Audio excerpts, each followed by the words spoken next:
السلام علیکم گائز، آج کا ٹاپک علامہ اقبال کے اس شعر کے ساتھ شروع کروں گا کہ حقیقت خرافات میں کھو گئی اور یہ امت روایات میں کھو گئی۔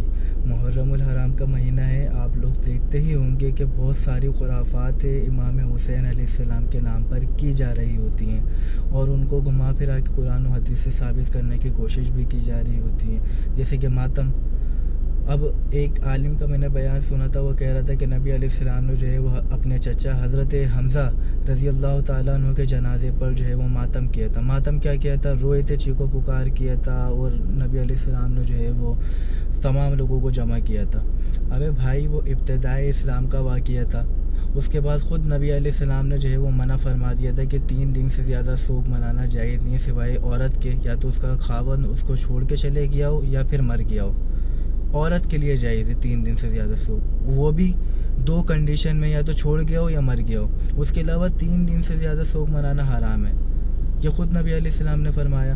تم نبی علیہ السلام کی والی حدیث کو لے رہے ہو، وہ یہ والی حدیث جو بعد میں فرمائی ہے تم وہ حدیث کو چھوڑ لو، یعنی اپنے مطلب کی چیزیں لے لو اور باقی چیزیں چھوڑ دو۔ یہ کہاں کا انصاف ہے بھائی؟ قرآن و حدیث کو پڑھ لو تو طریقے سے پڑھو۔ یہ کیا بات ہوئی کہ جہاں میرے مطلب کی چیزیں مل رہی ہیں میں وہ لے رہا ہوں، باقی چیزیں چھوڑ رہا ہوں؟ یہی وہ لوگ جو ہیں وہ حضرت علی اور دیگر صحابہ کے ساتھ کرتے ہیں۔ حضرت علی کے جو فضائل ہیں جو صحیح ستہ میں موجود ہیں، بخاری مسلم میں موجود ہیں، وہ لے لیں گے، باقی چیزوں کو چھوڑ دیں گے۔ ابے بھائی، حضرت علی کا اپنا مقام، ان کی اپنی فضیلت، لیکن دیگر صحابہ کی بھی فضیلت ہے، بخاری و مسلم میں سب لکھی ہوئی ہیں۔ تم ایک حدیث کو جو ہے وہ لیتے ہو، باقی صحابہ کی حدیثیں چھوڑ کے تم بولتے ہو حضرت علی جو ہے وہ افضل ہے، اور اس میں لوگوں میں جو ہے وہ اختلافات پیدا کرتے ہو، تو یہ تو کوئی بات نہیں ہوئی۔ اور رہی بات ماتم کی، تو نبی علیہ السلام نے 3 دن سے زیادہ سوگ کا جو ہے وہ منع فرما دیا۔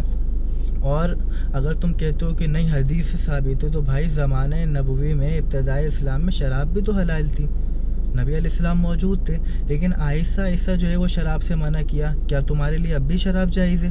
تم کہو کہ نہیں، نبی علیہ السلام کے زمانے میں تو شراب جائز تھی، اس کے بعد جو ہے وہ نبی علیہ السلام نے شراب سے منع کیا تھا، لیکن ہم پہلی والی بات کو لیں گے کہ پہلے جائز تھی تو ہم آج بھی پئیں گے۔ یہ تو کوئی بات ہی نہیں ہوئی۔ جب بات نے منع کر دیا، شراب حرام ہو گئی، تو اب تا قیامت تک شراب جو ہے وہ حرام ہے۔ اب نبی علیہ السلام نے 3 دن سے سوگ جو ہے وہ زیادہ کا منع کر دیا، تو ظاہر سی بات ہے اب سوگ ہم نہیں منائیں گے، اس چیز پہ ہم ماتم نہیں کریں گے۔ اور یہ سوگ جو ہے یہ ماتم کرنا ہے، یہ اظہار غم میں آتا ہے۔ امام حسین کے اوپر جو ظلم و ستم کیا، اس پہ جو ہے وہ ہم سب کو جو ہے وہ غم ہونا چاہیے، اور جس کو غم نہ ہو اس کو اس بات کا غم ہونا چاہیے کہ اس کو غم کیوں نہیں ہے۔ اس کا ایمان کامل نہیں ہو سکتا اگر اس کے دل میں غم نہ ہو، لیکن ہم یہ غم جو ہے وہ ہمارے دلوں میں ہے۔ ہم اس غم میں جو ہے وہ خلاف شرع کام نہیں کریں گے جس سے نبی علیہ السلام نے منع فرمایا۔ اگر ہم خلاف شرع کام کریں گے جس سے نبی علیہ السلام نے منع فرمایا، تو امام حسین اس سے خوش نہیں ہوئیں گے کہ ان کے نانا کے دین کو چھوڑ کے جو ہے وہ میرے ساتھ جو ہے وہ تم زیادتی کر رہے ہو۔ تو بھائی، یہ لوگوں کو گمراہ نہیں کرو، قرآن و حدیث کو صحیح سے سمجھو، اس کے بعد جو ہے وہ عمل کرو۔ ہم نے آپ کو منع نہیں کیا کہ آپ جو ہے وہ امام حسین کے عشق میں جو ہے وہ ڈوب جاؤ، آپ ڈوبو، اچھی بات ہے، ہمارا بھی ایمان ہے اس چیز کے اوپر، لیکن اس کا مطلب یہ نہیں ہے کہ آپ جو ہے وہ دین اسلام کے جو ہے وہ خلاف جو ہے وہ کام کرنا شروع کر دو۔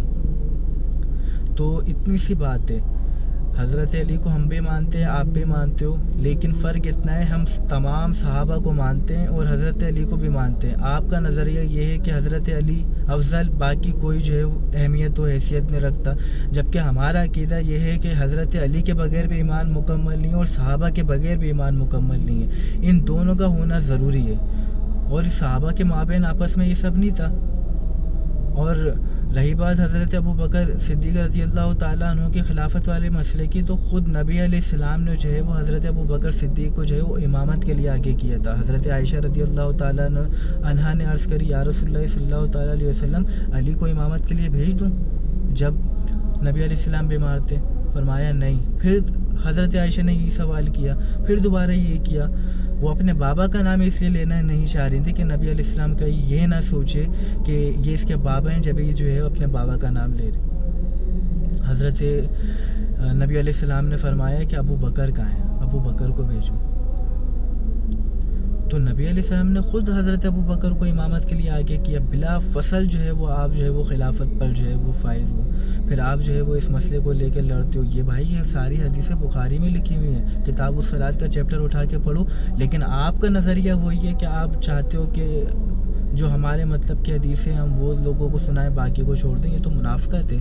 یہی تو کوفیوں نے کرا تھا حضرت امام حسین کے ساتھ اور حضرت علی کے ساتھ، کہ پہلے جو ہے وہ محبت کے دعوے کیے، جب امام حسین جو ہے وہ کوفہ تشریف لے گئے تو وہاں پہ آ کے یزیدیوں کا ساتھ دینا شروع کر دیا، اور خود آپ کے ہی عالم دین نے جو ہے وہ اس بات کو ثابت کیا کہ ماتم کرنا امام حسین علیہ السلام کی سنت نہیں ہے۔ تو یا تو آپ اپنے آپ کو جو ہے وہ سارے عالموں کو متفق کر لو اس بات پہ، یا تو پھر جو ہے وہ اس سے صاف پتہ لگ رہا ہے کہ آپ لوگ جو ہے یہ ساری خرافات جو ہے وہ یزیدیوں کے طریقے پر کر رہے ہو، اور خود آپ کے عالم نے اس بات کو جو ہے وہ کہا ہے کہ ہم یہ یزیدیوں کے طریقے پر عمل کر رہے ہیں، امام حسین کا جو ہے وہ طریقہ نہیں ہے۔ پھر دوسری بات، قابل غور بات، کہ بھائی امام زین العابدین وہ تو موجود تھے، کیا انہوں نے اپنی زندگی میں کبھی ماتم کیا؟ نہیں کیا، بلکہ اپنے نانا کے دین کو سمجھا اور اسی پر عمل کیا۔ جب یزید آپ کے جو ہے وہ خیمے پہ آئے تھے نا پانی مانگنے، تو امام زین العابدین نے آپ کو اور یزید کو جو ہے وہ پانی دیا تھا۔ یزید حیران ہو گیا تھا اور پوچھا کیا تم مجھے نہیں جانتے؟ امام زین العابدین نے فرمایا اے بکبک، میں تجھے بھول جاؤں گا جس نے جو ہے وہ میرے خاندان پہ ظلم و ستم کیا؟ جو تم نے کیا وہ تمہارا عمل تھا، جو میں کر رہا ہوں یہ میرے نانا کا دین ہے۔ تو یہ امام زین العابدین کی تعلیم ہے۔ اور تم امام جعفر صادق رضی اللہ تعالیٰ عنہ کو مانتے ہو، ہم بھی مانتے ہیں، تم ان کی کتابوں پہ تو عمل کرو۔ انہوں نے اپنی کتابوں میں صاف لکھا ہوا ہے کہ حضرت ابو بکر اور عمر اور عثمان کے بغیر جو ہے وہ دین جو ہے وہ بندے کا مکمل نہیں ہو سکتا، ان کو ماننا ہے، اور جو ان کو نہیں مانتا وہ جو ہے وہ جاہل ہے۔ تو تم حضرت امام جعفر کو مانتے ہو اور ان کی جو ہے وہ نہیں مانتے، تو یہ تو تم جو ہے وہ اپنی جو ہے وہ خرافاتیں لے کر آ گئے اور لوگوں کو گمراہ کر رہے ہو۔ تو قیامت کے دن تمہیں پتہ چلے گا کہ حق پر کون ہے۔ ابھی جو کرنا ہے کر لو، ابھی جو کرنا ہے کر لو۔ قرآن و حدیث میں کوئی موجود نہیں ہے تمہاری خرافاتوں کا جو بھی تم لوگ کر رہے ہوتے ہو۔ افسوس کرنا چاہیے۔ اگر امام حسین سے محبت کرنی ہے تو امام حسین سے محبت کا تقاضا یہ ہے کہ ان کی جو ہے وہ دی گئی چیزوں پر عمل کرو، ان کی زندگی پہ عمل کرو، یزیدیوں کا طریقہ نہیں اپناؤ، حسینی طریقہ اپناؤ۔ حضرت علی سے محبت تم بھی کرتے ہو، ہم بھی کرتے ہیں، تم سے زیادہ ہم کرتے ہیں، تم دکھاوا کرتے ہو صرف۔ حضرت علی کی محبت یہ ہے کہ وہ دیگر صحابہ کو بھی جو ہے وہ تعظیم دیتے تھے، ان کی جو ہے وہ ان کے خلاف جو ہے وہ نہیں کھڑے ہوتے تھے، وہ اپنے نبی علیہ السلام کو جو ہے وہ دین پر عمل کر رہے ہوتے تھے، آپس میں اختلافات پیدا نہیں کرتے تھے۔ اور یہ تم جو کر رہے ہو نا یہ یزیدیوں والا کام ہے، سمجھو اس بات کو۔